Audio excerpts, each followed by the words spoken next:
पीयूष जब 3 साल का था, उसकी माँ की अचानक की मौत हो गई थी। तब से उसके पिताजी शिव ने उसे बड़े लाड प्यार से पाला था। उसके प्यार में कभी कोई कमी न रहे, इसलिए शिव ने कभी दूसरी शादी नहीं की थी। शिव एक फॉरेस्ट ऑफिसर था। उसे सरकार से सब कुछ मिलता था, गाड़ी, बंगला, पैसा, और इसी के साथ एक और चीज भी मिलती थी, सरकारी आर्डर। साल के पहले दिन 1 जनवरी को शिव को ईमेल मिला, उसका तबादला देवगढ़ में किया गया है और उसी रात को उसे देवगढ़ के लिए रवाना होना था। शिव ने बड़ी मिन्नतें करे और वादे करके अपने बेटे पीयूष को नई जगह शिफ्ट होने के लिए मना लिया था। वह दोनों सुबह 10:30 बजे देवगढ़ पहुंचे।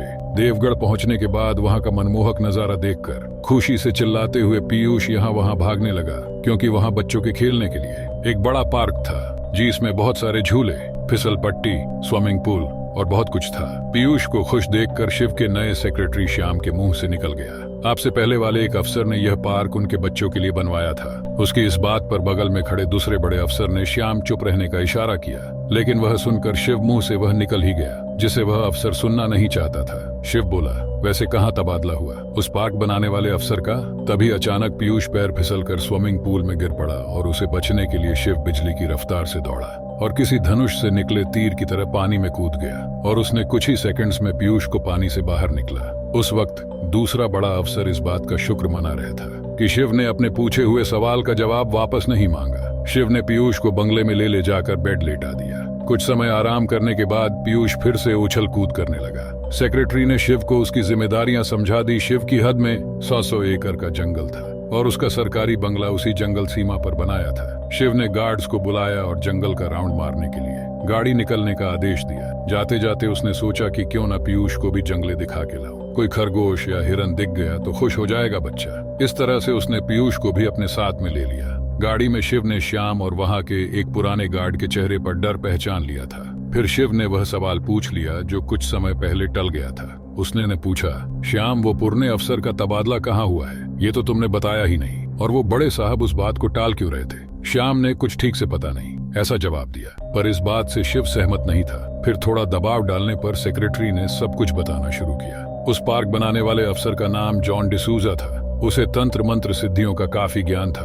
उसका कहना था कि तंत्र मंत्र सिद्धियों की शक्ति से इंसान अमर भी हो सकता है। उसके पास जादू टोन की किताबों का भंडार था जो उन्हें रात भर पढ़ता था। इसी पागलपन में उसकी मौत एक रहस्यमय और खौफनाक तरीके से हुई, जिसमें उसके परिवार को भी दर्दनाक मौत मिली। जॉन ने सबसे पहले अपनी खुद की बच्ची को पूल में डूबा मारा, उसके बाद अपने 2 बेटों के कुल्हाड़ी से टुकड़े कर दिए, फिर बीवी पर मिट्टी का तेल डालकर जला दिया और पूरे परिवार की बलि देने के बाद आखिर में खुद बंगले के सामने वाले पेड़ पर फांसी ले ली। ये सब उसने मध्यरात्रि रात के वक्त किया था। एक गार्ड ने उसे रोकने की कोशिश की थी, पर जॉन ने उसने पेट चिरकर अंतड़ियां बाहर निकल दी थी। हम जब सुबह वहां पहुंचे तब उसकी बेटी की लाश पूल पे सफेद होकर तैर रही थी। उसके नजदीक ही उसके बेटों के काटे हुए हाथ, पैर और सिर के टुकड़े पड़े थे। उसकी बीवी की जली हुई लाश आंगन में पड़ी थी और जॉन लाश पेड़ पर लटक रही थी। बहुत ही डरावना नजारा था। बाद में उसके परिवार समेत उसे भी सरकार ने जंगल के बीचों बीच तालाब के पास दफनाया था। शिव ने सवाल किया कि ये सब होने तक बंगले के बाकी नौकर चाकर क्या कर रहे थे? सेक्रेटरी श्याम बोला,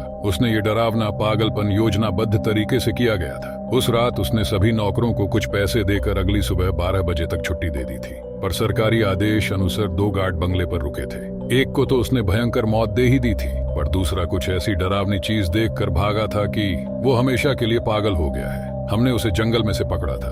अब वो सरकारी मेंटल हॉस्पिटल में है, उस पर उपचार चल रहे हैं। वो बार बार कहता है कि वो हर अमावस्या को आएगा और एक एक बलि ले जाएगा। उस दिन से आज तक जो भी अमावस्या की रात उस बंगले में रुकता है, वह सुबह पेड़ से फांसी लेकर आत्महत्या कर लेता है। तब से हर अमावस्या की रात यहाँ किसी को रुकने नहीं दिया जाता। गांव के पुराने पंडित जी ने बताता है कि जॉन की रूह यहाँ रुकने वाले के शरीर में प्रवेश करके उसे आत्महत्या के लिए मजबूर करती है, इसीलिए लोग मरते हैं। उसे हर वक्त अपने काम के लिए एक शरीर चाहिए होता है और आज भी जॉन की क्रूर आत्मा जंगलों में भटकती है। न जाने भगवान उसे कब मुक्ति देगा। पूरी कहानी सुनाने के बाद श्याम बोला, सर, कल अमावस्या है, आप भी बंगाल छोड़कर गांव में रुकिएगा। शिव ने कहा, श्याम, किसी को तो इस परेशानी का हल निकलना होगा। ऐसा कब तक वह शैतान मासूमों की जान लेता रहेगा? और चुनौतियों से तो मैं आज तक नहीं भागा। इतना बोलकर वह खामोश हो गया। शिव को अपनी नहीं पर पीयूष की चिंता सताने लगी थी। उसने मन ही मन तय कि पीयूष को कुछ दिनों के लिए उसके मामा के घर भेज देना ठीक रहेगा और खुद ही इस जॉन की आत्मा को हमेशा के लिए नरक में भजे कर ही दम लेगा। शाम होते होते गाड़ी बंगले पे पहुंची। सब बिना कुछ कहे गाड़ी से उतर के अपने अपने काम में जुट गए। उनके जंगल से आने तक नौकरों ने रात के खाने की तैयारी कर ली थी। सभी गार्ड्स रात का खाना खत्म करके नाइट शिफ्ट में तैनात हो चुके थे और गांव के लोग जो खाना बनाने और साफ सफाई के लिए आते थे वह तो दिन ढलने के बाद ही राम राम का जाप करते हुए अपने घर पहुंच चुके थे, क्योंकि गांव के लोग उस बंगले में रात को रुकने से डरते थे। शिव ने रात के खाने के बाद पीयूष को सुला दिया और खुद भी लेटे लेटे सोचने लगा कि शिव के मामा संग्राम से फोन करके मदद मांग ही लूं। वो बगीचे में जाकर एक बेंच पर बैठा और सिगार सुलगाने लगा। तभी सन्नाटे को चीरते हुए आने वाली एक चीख ने उसे डरा दिया। वो आवाज गार्ड्स की थी।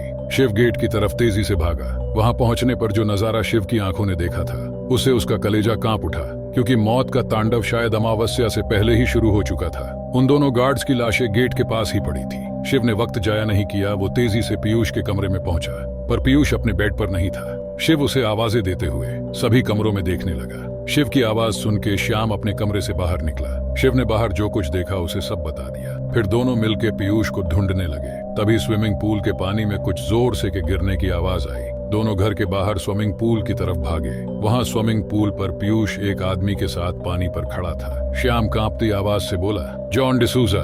वो प्रेतात्मा शिव को देखकर हंस रही थी, मानो वो पीयूष को अपने साथ किसी और दुनिया में ले जाने आया हो। घबराहट से शिव की सांसें फूल रही थी। उसी वक्त वो जोर से चिल्लाया और उठ के अपने बेड पर बैठ गया, क्योंकि वो सिर्फ एक बुरा सपना था और पीयूष उसकी बगल में अपने टेडी बेयर से लिपटकर सो रहा था। उसके बाद शिव ने संग्राम को फोन करके कुछ देर बात कर ली।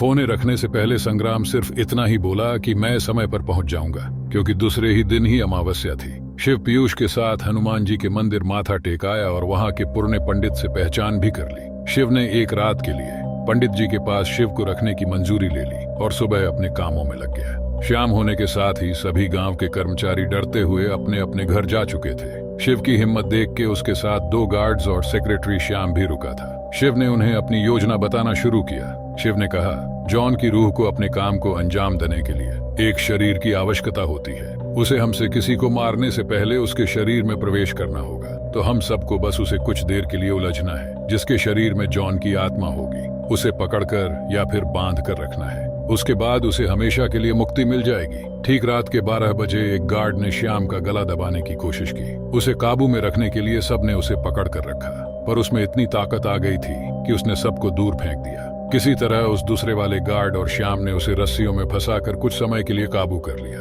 तब तक शिव ने बंदूक की एक गोली आसमान में चलाकर किसी को सिग्नल दिया और कुछ ही मिनटों में रस्सियों में बंधा हुआ वह गार्ड ऐसी हरकतें करने लगा जैसी किसी ने उसको जला दिया हो। उस वक्त जंगल के बीचों बीच गांव के पंडितों और संग्राम जॉन डिसूजा को उसकी कब्र में ही जला रहे थे और कुछ ही समय बाद वह गार्ड नॉर्मल हो गया। बाद में शिव ने सबको समझाया कि काले जादू की किताब में एक रस्म है जिससे जॉन उस कब्र में रहते हुए भी जिंदा था। यहाँ उसकी आत्मा सिर्फ अपनी भूख मिटने आती थी, जो कि किसी मासूम की जान लेकर मिटती थी। और उस किताब के अनुसार अगर मरने के बाद भी जॉन ने 100 इंसानों की बलि पूरी की होती तो वह अपने कब्र में से जिंदा होकर हमेशा के लिए अमर हो जाता। इसलिए ये मायाजाल मैंने उसके लिए रचा था, ताकि वो कब्र छोड़कर यहाँ आए और वहाँ हमारे लोग उसकी लाश को कब्र में ही जला सके। श्याम ने पूछा कि आपको ये सब कैसे पता चला? शिव ने जवाब दिया, तुमने ही बताया था कि जॉन पास जादू टोन की किताबों का भंडार है। वह भंडार में मुझे रात को तहखाने में मिला। उसमें एक काले जादू से अमर होने की किताब थी और उस पर नाम लिखा था जॉन डिसूजा। ऐसे और भी डरावने और सच्चे वीडियोस के लिए मेरे चैनल को सब्सक्राइब कर लीजिए।